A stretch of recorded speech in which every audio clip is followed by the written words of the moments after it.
l'Académie de l'éloquence de l'IFG Executive Education présente le tour de la culture générale en 80 notions par Éric Cobast.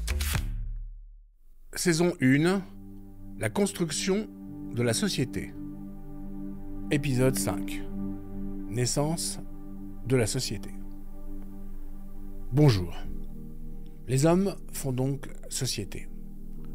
L'expression est devenue lexicalisée après l'usage qu'en a fait Lionel Jospin, alors Premier ministre.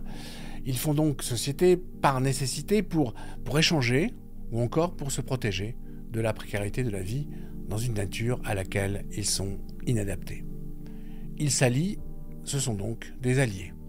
Alliance, c'est d'ailleurs très exactement ce que signifie le mot société, societas en latin.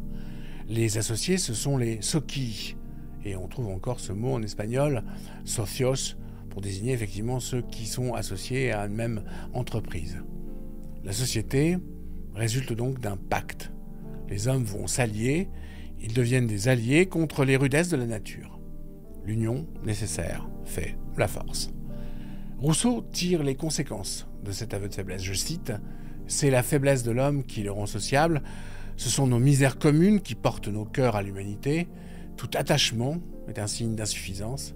Si chacun de nous n'avait nul besoin des autres, il ne songerait guère à s'unir à eux. » Dans la société, c'est la solidarité donc qui doit prévaloir. Solidarité. Du latin solidus, consistant, solide. La solidarité, c'est ce qui rend un groupe solide. Sont dites alors solidaires les parties d'un tout lorsqu'elles sont interdépendantes. Solidarité trouve ainsi son acception juridique dans l'idée du lien qui unit plusieurs personnes, de telle sorte que chacune d'elles puisse jouir des bénéfices et des biens communs, ou soit tenue, à défaut des autres, d'assumer la totalité de l'obligation commune. Mais le mot a connu une fortune très particulière dans les années 80.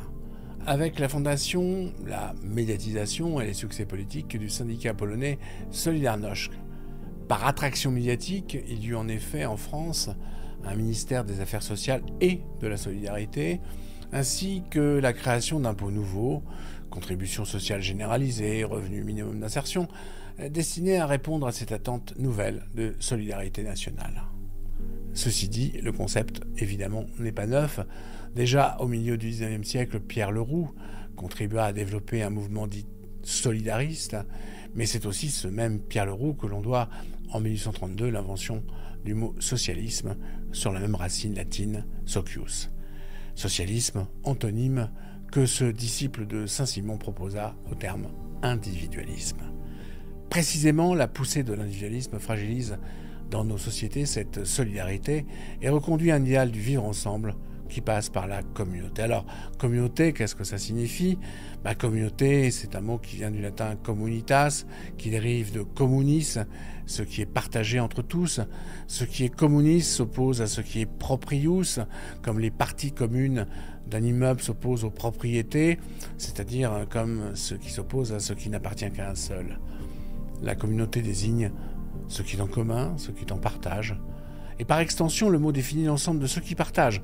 Ainsi, le sociologue allemand Tönnies va distinguer la communauté Gemeinschaft de la société Gesellschaft. La seconde est fondée sur un accord et procède d'un contrat plus ou moins explicite, alors que la première s'impose à l'individu. La société est née d'un artifice, alors que la communauté est naturelle. Famille, nation sont aujourd'hui des communautés qui gagnent en influence dans nos sociétés.